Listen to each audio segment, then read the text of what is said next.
Bloch लोगों की किडनियाँ, Bloch लोगों के ऑर्गन्स निकाल लिया जाते हैं विदाउट एनेस्थीसिया के। और ये यूनिफाइड कमांड स्ट्रक्चर एक तरह से अ, ये एक नया दिशा और दशा देने वाली है बलूचिस्तान लिबरेशन के लिए। सब लोग अलग-अलग तरीके से पाकिस्तान आर्मी पे अटैक कर रहे हैं, अनकोऑर्डिनेटेड होता है कि उन्होंने 1000 पाकिस्तानी जो सिक्योरिटी एजेंसीज़ हैं, पर्सनल्स हैं, उनको मौत के घाट उड़ा दिया है। जय हिंद, नमस्कार। मैं अंबर जैदी स्वागत करती हूँ आप सबका एक बार फिर से हमारे आज के कार्यक्रम इट्स डिबेटेबल में। और आज बात करने वाले हैं एक ऐसे मुद्दे पर जिस जिस सवाल को लेकर मैं बहुत सालों से जितने भी बलोच या सिंधी या फिर खैबर पख्तूनख्वा के जितने भी नेशनल मूवमेंट चलाने वाले लीडर्स हैं उनके आगे में रखती आई हूँ। आज फाइनली वो सवाल का जवाब जो है वो हकीकत में मिलते हुए नज़र आ रहा है। और सवाल का जवाब ये है कि जिस तरह से सिंधी, बलोच और जो नेशनल मूवमेंट्स हमें पाकिस्तान में नज़र आते थे, अब वो सब एक बैनर के तले नज़र आएँगे। जो जॉइंट मूवमेंट की बात मैं हमेशा सारे एक्टिविस्ट से करती थी, आज वो होते सच नज़र आ रहा है। और जितने भी बलोच सेपरेटिस्ट लीडर्स थे, जितने भी ग्रुप्स थे, आज वो एक बैनर के तले नज़र आएँगे। और ये संडे को अनाउंसमेंट आया है मीटिंग के बाद। ये बड़ा अपडेट है जिसको हम जानने और समझने की कोशिश करेंगे हमारे आज के मेहमान उमेश अग्रवाल जी से। बहुत-बहुत स्वागत है आपका। नमस्कार। जय सिया राम अंबर जी। जय सिया राम उमेश जी। उमेश जी, बड़ी खबर है कि जितने भी सिंधी और बलूच नेशनल मूवमेंट चलाने वाले ग्रुप्स हैं वो फाइनली अब एक बैनर के तले लड़ते हुए आज़ादी की जंग नज़र आने वाले हैं। किस तरह से आप देख रहे हैं? ये तो साफ समझ में आता है। जो संडे को मीटिंग हुई बलोच राजी अजोई संगर, जिसमें ये सिग्निफिकेंट एक फैसला सामने आया है कि अब जितने भी बलोच ऑर्गेनाइजेशंस है आज़ादी की मांग उठाने वाले, वो एक बैनर के तले आएंगे और साथ ही सिंधी भी आने वाले हैं। ये बात क्लियर है कि पाकिस्तान अब इन नेशनल मूवमेंट के आगे कमज़ोर पड़ चुका है, चाहे सिंध, बलूचिस्तान, पख्तूनख्वा या फिर हम ऑक्यूपाइड कश्मीर और गिलगित बल्टिस्तान की बात करें। कैसे आप देख रहे हैं जो एक्सपर्ट दावा किया करते थे कि पाकिस्तान का विघटन नज़दीक है, वो हकीकत होते नज़र आ रहा है, बहुत जल्दी होते नज़र आ रहा है। इसके पीछे के क्या कारण आपको नज़र आते हैं? देखिए अंबर जी, बलूचिस्तान जो प्रोविंस है पाकिस्तान का, वो 44% ऑफ पाकिस्तान का लैंड एरिया है। और उनका जो रिप्रेजेंटेशन है इन द नेशनल असेंबली बहुत कम है।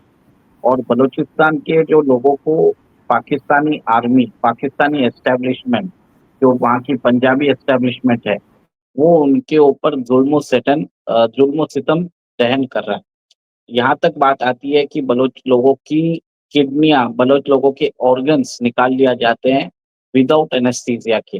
एनफोर्स्ड डिसअपीयरेंस हो रहा है। एक तरह से स्लो एंड स्टडी जेनोसाइड हो रहा है। तो बलूचिस्तान में आज की डेट में बलूचिस्तान लिबरेशन आर्मी है, बलूचिस्तान लिबरेशन फ्रंट है, बलूचिस्तान लिबरेशन रिपब्लिकन आर्मी है, बलूचिस्तान गवर्नमेंट इन एक्साइल है, नैला कादरी। फिर आपने देखा कि मरान बलोच करके एक एक्टिविस्ट है। सब लोग अपने-अपने हिसाब से अलग-अलग तरीके से काम कर रहे हैं। अब इनका ये मीटिंग हुआ था और इन्होंने डिसाइड किया है कि ये एक यूनिफाइड कमांड स्ट्रक्चर के अंतर्गत आने वाले हैं। और ये यूनिफाइड कमांड स्ट्रक्चर एक तरह से अ, ये एक नया दिशा और दशा देने वाली है बलूचिस्तान लिबरेशन के लिए। अभी क्या हो रहा है कि सब लोग अलग-अलग तरीके से पाकिस्तान आर्मी पे अटैक कर रहे हैं, अनकोऑर्डिनेटेड होता है, जिससे जो डिज़ायर्ड रिज़ल्ट आना चाहिए, वो नहीं आ रहा है। और अभी भी देखा जाए तो हम रोज़ देखते हैं कि बलूचिस्तान लिबरेशन आर्मी ने इस हिसाब से बताया है कि उन्होंने 1000 पाकिस्तानी जो सिक्योरिटी एजेंसीज़ हैं, पर्सनल्स हैं, उनको मौत के घाट सुला दिया है। और अपने ये अब इन्होंने डिसाइड किया है कि इनका सारा एफर्ट्स कोऑर्डिनेटेड रहेगा। They will come under a unified command structure. ये कमांड स्ट्रक्चर जो होगा, उसका नाम रहेगा बलोच नेशनल आर्मी। इसके अंदर ये बात गई है कि हम ग्रेटर इकोनॉमी की बात करेंगे और लिबरेशन फ्रॉम पाकिस्तान, इंडिपेंडेंस की बात करेंगे। Second, they are going to intensify the guerrilla operations. वहाँ पे जो गुरिल्ला ऑपरेशंस होते हैं, सब लोग अपने हिसाब से कर रहे हैं। अभी कोऑर्डिनेटेड तरीके से होगा। वहाँ पे जो पाकिस्तानी फोर्सेस है, उनको मौत के घाट उतारा जाएगा। पाकिस्तान के जो अ, पर सिक्योरिटी पर्सनल है, उनको अगवा किया जाएगा, वहाँ की चेक पोस्ट को वो अटैक करके उनको सर ऐसा इंश्योर किया जाएगा कि वहाँ पे लोग वहाँ पे पाकिस्तानी जो सिक्योरिटी पर्सनल है, वो उसके अंदर पहरेदारी ना दे। एक तरह से एक रीजन ऐसा रहेगा जो बलोच के कंट्रोल में रहेगा। और उन्होंने ये भी बोला है कि वो जहाँ बलूचिस्तान में जो चाइनीज़ प्रोजेक्ट्स काम कर रहे हैं और बलूचिस्तान के जो नेचुरल रिसोर्सेस एक्सट्रैक्ट और एक्सप्लॉइट करके वो चाइना भेज रहे हैं, उनको भी टारगेट करेंगे। सीपेक का रूट जो है उसको भी टारगेट किया जाएगा, जो मिलिट्री रूट है, लॉजिस्टिक्स रूट है, उन सबको टारगेट किया जाएगा। आपको ये बता दूँ कि चाइना बहुत ही ट्राई कर रहा था कि बलूचिस्तान के सेपरेटिस्ट से वो अलग से बात कर ले एंड वो इंश्योर कर सके कि सीपेक को अटैक ना कर सके। पर वो टॉक्स मेरे ख्याल से फेल हो चुकी है। और आपने देखा है कि कुछ दिन पहले सीपेक में हमला हुआ था कि कुछ 70 लोग मारे गए थे उसमें, 70 पाकिस्तानी फोर्सेस मारे गए थे। और आपने कुछ दिन पहले पाकिस्तान असेंबली में बात हुई थी कि वहाँ के जो लॉ मेकर है मौलाना फजलुर रहमान, उन्होंने बोला है कि Balochistan is few steps away from declaring itself an independence. तो इसका मतलब ये है कि कहीं न कहीं पाकिस्तान के अंदर एक बहुत बड़ा रोष चल रहा है और इन्होंने ये भी बोला है कि we are going to build diplomatic relations with human right organisation, international institutions and foreign powers as well. तो मतलब ये आप देखेंगे कि ये जो रेड क्रॉस सोसाइटी है, इन लोगों के साथ ये अपने संबंध बढ़ाएँगे। और आपने ये भी देखा है कि नैला कादरी जो है, जो government Balochistan government in exile चलाती है, he has been constantly representing the people of Balochistan in the Nation General Assembly। और बहुत सारे जो ह्यूमैनिटेरियन एजेंसीज है, एनजीओज है, इंटरनेशनल एजेंसीज है, फॉरेन पावर्स है, मोस्टली मेरे हिसाब से इसमें भारत का नाम भी शायद रहेगा, मतलब इनडायरेक्टली बोला है, तो they will be doing that as well. तो तो अब ये चीज है कि ये they are of their offensive, उनको ये समझ में आ गया है कि अनलेस एंड अनटिल वो ऑफेंसिव नहीं होंगे और कोऑर्डिनेटेड अटैक नहीं करेंगे, ये जो larger goal of achieving the freedom will not come। Absolutely. और मेरी बीते दिनों बलूच एक्टिविस्ट की बात हो या फिर सिंधी एक्टिविस्ट और जो बड़े मूवमेंट चलाने वाले हों, उन लोगों से मेरा इंटरेक्शन हुआ और इसी मुद्दे को लेकर मेरी बातचीत हुई थी और उनके आगे भी मैंने ये सवाल रखा और काफ़ी सालों से मैं उन लोगों से बात करती आई हूँ। हमेशा मैंने ये सवाल रखा है कि क्या ऐसा पॉसिबल हो पाएगा कि एक मुत्तहिदा आप एक मूवमेंट, एक महाज़ चलाएँ या फिर एक जॉइंट मूवमेंट की जो बात करें, जो आज हमारे सामने खबर हकीकत बनकर आई है। तो कहीं न कहीं उसका असर ये तो पड़ने वाला है कि जो पाकिस्तान इंडिपेंडेंटली नेशनल मूवमेंट चला रहे हैं अलग-अलग प्रोविंसेस में, चाहे हम बलूचिस्तान की बात करें, सिंधियों की बात करें। सिंधियों के साथ भी अभी बीते दिनों पाकिस्तान ने यही किया है, जो लोग अपने जो वसाइल हैं, जो नेचुरल रिसोर्सेज़ हैं, उसको लेकर प्रोटेस्ट कर रहे थे, उनको उठा-उठा कर सबको जेलों में डाल रहे हैं। तो ये बात तो है कि पाकिस्तान कमज़ोर पड़ता जा रहा है। अब जब ये एक साथ आएँगे तो पाकिस्तान इनको किस तरह से टैकल कर पाएगा और जो आज़ादी की लड़ाई है या फिर जो आज़ादी की माँग है इन प्रोविंसेस की, वो किस तरह से हकीकत बन पाएगी? देखिए, अभी आप ये देखिए कि इस जो मीटिंग में हुआ था, इसमें सिर्फ बलोच के लोग नहीं थे, इसमें सिंधु देश लिबरेशन आर्मी भी थी। तो आपने 2 दिन पहले न्यूज़ सुना होगा कि कराची के एक पुलिस स्टेशन पे अटैक किया गया था, वहाँ पे एक ऑफिसर मारे मारे गए थे और 2 पुलिसमैन इंजर्ड हुए थे। और यहाँ तक जब अलायंस इधर हो रहा है, तो मोस्ट प्रोबेबली आगे जाके ये लोग पश्तून और जो टीपीपी के लोग हैं, इन लोगों के साथ भी ये लोग अलायंस करेंगे। तो एक ग्रेटर अलायंस होगा जिसके अंदर पाकिस्तान के हम जो बोलते थे टुकड़े होंगे और पाकिस्तान पंजाबिस्तान बन के रह जाएगा, वो एक रियल पॉसिबिलिटी नज़र आ रही है। क्योंकि पाकिस्तान की माली हालत कुछ खराब है। पाकिस्तान के पास ना तो एक मीन्स है दैट दे कैन प्रोवाइड एक जो बोलते हैं बिजली, सड़क और पानी, ये बेसिक चीज़ें भी नहीं दे पा रहा है पाकिस्तान। वहाँ की जो मिलिट्री है, उनके जनरल्स हैं, उनके हुक्मरान हैं, they are enjoying a very luxurious life. उनके जो भी बच्चे होते हैं, उनकी फैमिली होती है, तो वो लोग एमिग्रेट कर लेते हैं after they serve the army tenure. और पाकिस्तान के जो हुक्मरान हैं, जैसे ये शरीफ फैमिली हो या भुट्टो फैमिली, बोला जाता है कि पाकिस्तान को कंगाली पे लाने में इन लोगों का बहुत बड़ा हाथ है, क्योंकि इनकी फैमिली वहाँ के पावर प्रोजेक्ट चलाती है और उस पावर प्रोजेक्ट को हायर रेट पे पाकिस्तान गवर्नमेंट उनसे सब्सिडी बिजली खरीदती है। और जिसके कारण पाकिस्तान में भारत का रुपये के हिसाब से अगर भारत में 11 रुपया यूनिट है, तो पाकिस्तान में वो कम से कम मेरे हिसाब से 75 रुपया यूनिट है। आप सोच लीजिए, ऐसी हालत है उधर।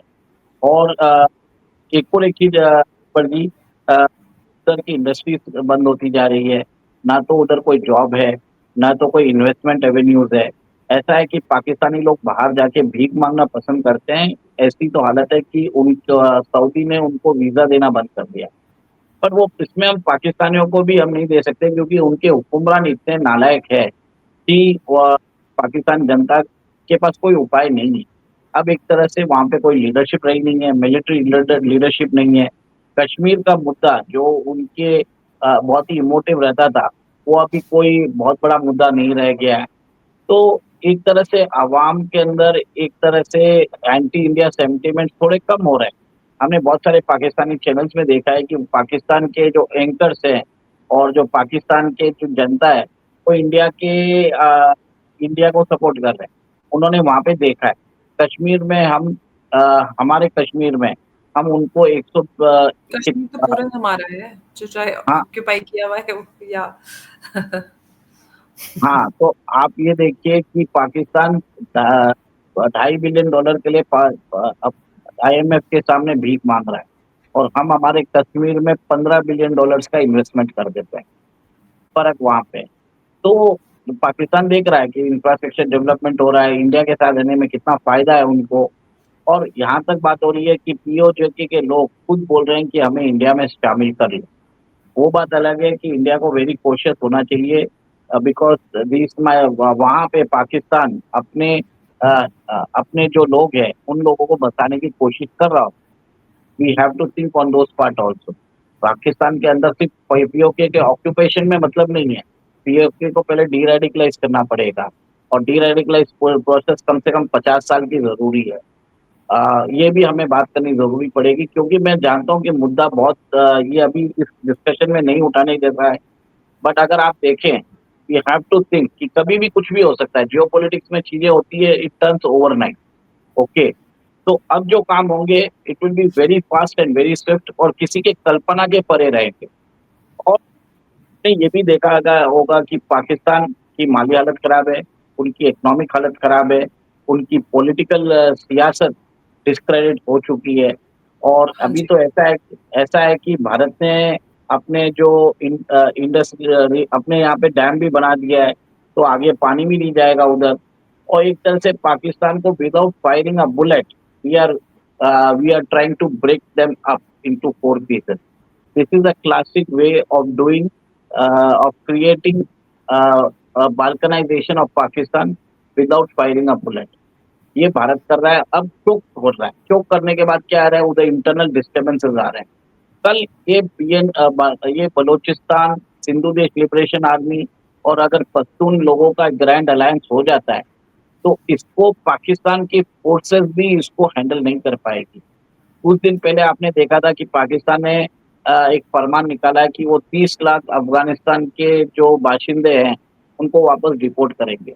बट आपने देखा है कि उनके मस्जिद में बॉम्ब ब्लास्ट होने चालू हो गए। पाकिस्तान में अचानक एक तरह से इंटरनल डिस्टर्बेंस चालू हो गए और पाकिस्तान की ना तो उनकी मिलिट्री क्लूलेस है, उनकी गवर्नमेंट सारे क्लूलेस है। तो ऐसा है कि इन लोगों पाकिस्तान ने रेडिकलाइज़ किया है। अब वहाँ पे वो चाहते हैं कि इस्लामिक पाकिस्तान बने। वो चाहते हैं कि लोग वहाँ पे जो है शरिया फ़ॉलो करें और बाकी जितने भी ये जो अफ़गानिस्तान में जो महिलाओं का हाल है, वो सेम हाल पाकिस्तान में हो। अब पाकिस्तान की अवाम और पाकिस्तान की जनता वो चाहती है क्या? वो हमें देखना है। मुझे नहीं लगता चाहती है क्योंकि जब ज़ाकिर नालायक को उन्होंने एक बार बुलाया था, तब पाकिस्तान जनता ने उनको खरी-खोटी बोल के उनको वापस भेजा था। तो एक तरह से पाकिस्तान जनता मुझे जहाँ तक मुझे लगता है, they are very much requiring a change और कहीं न कहीं इस चेंज के अंदर पाकिस्तान अपने प्रेज़ेंट फ़ॉर्म में रह सकता है क्या? I really doubt it. Absolutely यही बड़ा सवाल है कि अब पाकिस्तान का होने क्या वाला है, पाकिस्तान का क्या बनेगा? पाकिस्तान पंजाबिस्तान बन जाएगा, 4 टुकड़े हो जाएँगे, ये तो बड़े दावे होते थे, लेकिन ना इतनी जल्दी हो जाएँगे, ये तो मैंने भी नहीं सोचा था।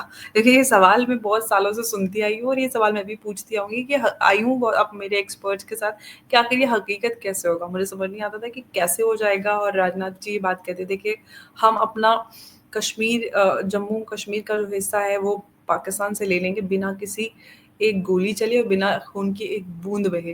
तो वो हकीकत में हो रहा है और ये बड़ी अचंभे वाली बात है कि हम इसको होते हुए देख रहे हैं। लेकिन अगेन अब पाकिस्तान का होगा क्या? बलूचिस्तान अलग हो जाएगा, सिंधु देश अलग हो जाएगा, ऑक्यूपाइड जम्मू कश्मीर जो उनके पास है वो हमारे पास आ जाएगा। तो फिर पाकिस्तान का क्या बनेगा? कहाँ से पंजाब पाकिस्तान? पंजाबिस्तान वाला पाकिस्तान रहेगा, और वो भी एक बहुत ही छोटा-सा प्रोविंस रहेगा। और हमें जो पीओजे के हमारे पास आएगा, उसको कंप्लीटली इंडिया में इमीडिएटली इंटीग्रेट नहीं करना है। We have to ensure that उनका डी-रेडिकलाइजेशन ज़रूरी है। वहाँ की जो पॉपुलेशन है, उनको एक तरह से उनकी आईडी करनी ज़रूरी है कि उसमें पाकिस्तानी, ऐसा भी हो सकता है कि पाकिस्तानी अपने जो बोलते हैं, जो रिप्रेजेंटेटिव्स है, उनके जो के सिम्पैथाइज़र्स है, उनको हुँ, पहले से ही भेज दें उधर। हुँ, तो we have to think on all the security lines कि अगर आप हुँ, इनको लेके आ जाओगे और कल हुँ, इनको पूरे आप फ्रीडम दे दोगे, तो पाकिस्तान के अंदर आप पाकिस्तान सिम्पैथाइज़र्स भारत के अंदर खुले छोड़ दोगे। तो जी, सबसे पहले तो 50 साल तक इनको एक तरह एक अलग ही रखना पड़ेगा, इनको डी-रेडिकलाइज़ करना पड़ेगा, इनको समझाना पड़ेगा कि भैया कि आपको इंडिया का कॉन्स्टिट्यूशन समझना है, भारतीय कल्चर को समझना है, आपको आपको ये समझना है कि आपको you will have to integrate with Indian culture, not with the abs Pakistani जो जिहादी माइंडसेट है, उससे ज़रूरी नहीं है। तो अभी हमारी बातें उधर होनी चाहिएगी कि how we should prepare steps to deradicalise the population of POJK when they join and merge with India. This is what is the question right now. अभी तो एब्स लग तो रहा है, अभी देखिए 2 साल पहले हम बोलते थे हो नहीं पाएगा, पर अब हम चैनलों में बात करें कि पाकिस्तान की विघटन हो रहा है। So now we should be going one step ahead to de-radicalize the POJK population when they merge with India. कैसे करना चाहिए? इमीडिएटली वोटिंग राइट्स देना ज़रूरी है? नहीं। इमीडिएटली उनको कुछ बेनिफिट्स है? हाँ, थोड़े बहुत बेनिफिट्स आप दे सकते हो। उनको अपनी असेंबली, उनको let them have their own representation, that's fine. But we need to find out all the Pakistani operative जो आईएसआई उधर प्लांट करेगा to create a future disturbance in India. We have to think from that point of view as well. एक तरह से अ, बहुत ज़रूरी है। बिल्कुल आपने सही और जायज़ सवाल उठाया, लेकिन हमारी एजेंसीज़ इन सारी चीज़ों पे बिल्कुल नज़र रखती हैं और उनको पता होता है कि कहाँ पे क्या है, ख़ास तौर से जो सेंसिटिव एरियाज़ हैं, उसमें इन सारी चीज़ों का बड़ा ध्यान रखा जाता है। तो वो हमारे से ज़्यादा पहुँच और सोच रखते हैं। तो जब मर्जर होगा तो ऑफ़ कोर्स इन सारे बिंदुओं को ध्यान में रखा जाएगा और उसको पे अमल भी किया जाएगा। तो उमेश जी, ये तो अब समझ में आ रहा है कि जो पाकिस्तान था, अब वो पाकिस्तान रह नहीं पाएगा। पाकिस्तान के टुकड़े होते हुए हम देख पा रहे हैं जो आज़ादी की आवाज़ें पाकिस्तान के जो मौजूदा प्रांत हैं, जिसमें सिंधु देश यानी कि सिंध और बलूचिस्तान जो आज़ाद मुल्क अपने आप को समझता है, वो कहते हैं कि हमारी तहज़ीब, हमारा कल्चर रहा है, हम आज़ाद रहे हैं, ये जबरन पाकिस्तान ने हम पर कब्ज़ा किया। वही जैसा कि ऑक्यूपाइड जम्मू कश्मीर और गिलगित-बाल्टिस्तान ने किया, वैसे ही और चाहे हम नॉर्थ और वेस्टर्न फ्रंट की बात करें, तो सबके यही पाकिस्तान से एक ही मुतालबा है कि पाकिस्तान ने हमारी ज़मीन कब्ज़ा ली है। तो जो अननेचुरल स्टेट होती है उसका यही अंजाम होता है जो हम आज पाकिस्तान का बनते हुए देख रहे हैं। पाकिस्तान इस पूरी स्थिति को कंट्रोल करने में असमर्थ भी नज़र आ रहा है, क्योंकि आप जबरन अगर किसी पे कब्ज़ा करते हैं और फिर उसके बाद उनको उनके हक नहीं देते, कोई डेवलपमेंट, कोई विकास, और जिस तरह के हालात पाकिस्तान में बने रहे, रेडिकलाइज़ेशन, भूखमरी, सड़क, बिजली, पानी, किसी चीज़ का कोई अता-पता नहीं। तो ऐसे में जो आज़ादी की माँगें हैं, वो तो और तेज़ी पकड़ेंगी और वो होता भी नज़र आ रहा है। तो जो सवाल रहता था कि किस तरह से क्या एक जॉइंट मूवमेंट बनेगा इस आज़ादी के लिए, वो होते हुए हम देख रहे हैं। और ये बड़ा सवाल है और ये उससे भी ज़्यादा इफ़ेक्टिव बनकर आएगा जो आज़ादी के लिए अलग-अलग प्रांतों में हम आवाज़ें उठती हुई देखते थे। उमेश जी, आपका बहुत-बहुत धन्यवाद हमारे साथ आज की इस चर्चा में जुड़ने के लिए। जय हिंद, नमस्कार, जय भारत। जय सिया राम। जय सिया राम।